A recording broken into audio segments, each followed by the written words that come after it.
Hi, this is Kevin Brown with your 2 Minute Tuesday. Here's Van Denton and here's Ray's Weather, two big weather guys in the weather world in our area. Van Denton's been saying since last week we had a shot at breaking the all-time record for coldest temperatures, not reaching 32 degrees or above. And that stretched all the way back to 1917, and according to the Greensboro Airport, that record was broken. We have been below freezing for over 200 straight hours. How about that? Ray's Weather shows on his Facebook page all of the records that's been broken in the southeast. It's been amazing. I was reading Ray's Weather this morning. I'm actually cutting this video on Monday. Been looking out the window, seeing if it's going to be any freezing rain today. But you'll see these dates: 1977. You'll see 1989, 1958. Has it been this cold before? Sure it has. Of course it has. You know, at my house during this cold stretch, we reached 0.3 degrees, and that was actually on Saturday morning. But it's been that cold before. In fact, last year at my house, we were -4 on February the 20th. And what does that do?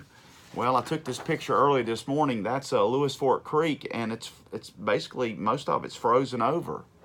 Has it been this cold before? Yeah.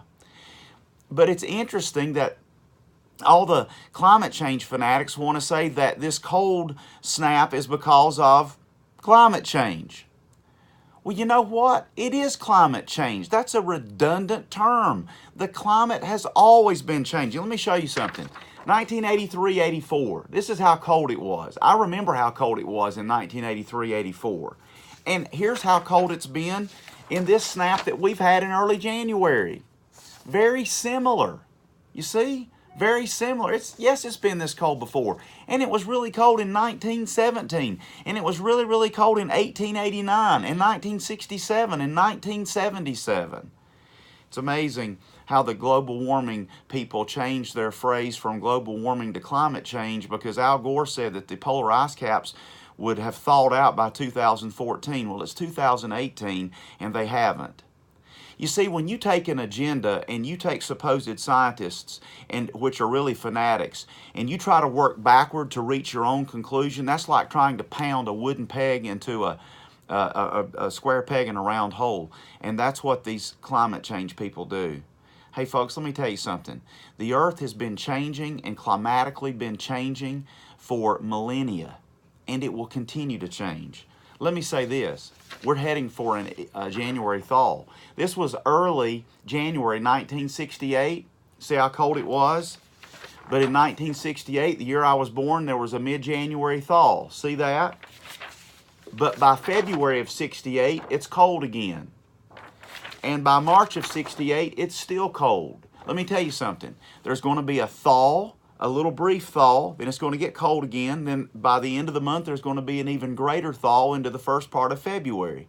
But it's most likely going to turn cold again, because this winter matches up to the winters like we had in the late 60s and the mid 70s and the mid 80s. See, this thing cycles.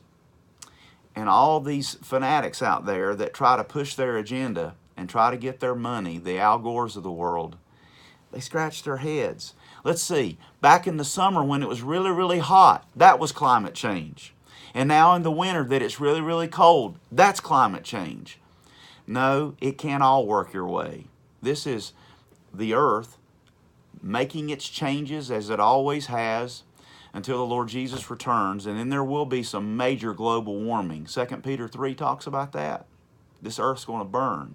But until then, we will go through these climatic cycles as we have for millennia. This has been Kevin Brown with your 2 Minute Tuesday.